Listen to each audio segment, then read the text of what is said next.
चंदन प्रेमी की आवाज में गाना सुनी रिमिक्स। जहियाल नजर से हमारा तू दूर गईल बारू, बेवफा के नाम से तू तो मशहूर भइल बारू। जा जान गुम नइखे तहरा गइला के, जा जान गुम नइखे तहरा गइला के।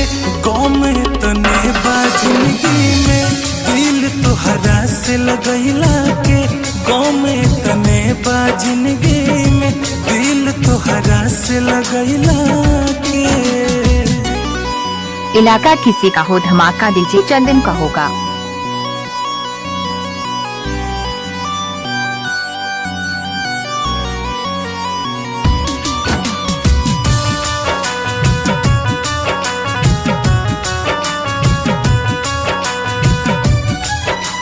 चंदन प्रेमी का नाम तो सुना ही होगा।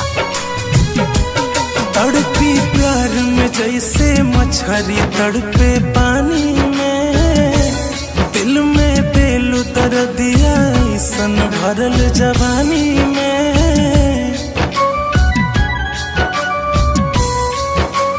हाँ, तड़पी प्यार में जैसे मछली तड़पे पानी में, दिल में दिल उतर दिया सन भरल जवानी में। छोड़ा मतलब का बात दोहराइला के, छोड़ा मतलब का बात दोहराइला के। गम तने बा जिंदगी में दिल तोहरा से लगैला के, गम तने बा जिंदगी में दिल तोहरा से लगैला के।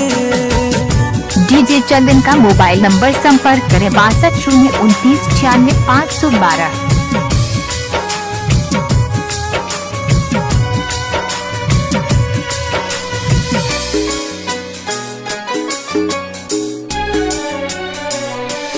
रहा खुश तुए जान दोसरे के बहिया में, अब ना लौट के आइहा कबो हमरा तू रहिया में। चंदन डीजे का नाम तो सुना ही होगा। रहा खुश जान तू दोसरे के बहिया में, अब ना लौट के आइहा कबो हमरा रहिया में।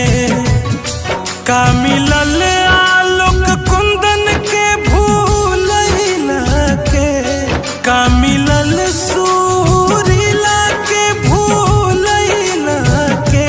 गम तने बा जिंदगी में दिल तोहरा से लगैला के, गम तने बा जिंदगी में दिल तोहरा से लगैला। चंदन प्रेमी का नाम तो सुना ही होगा।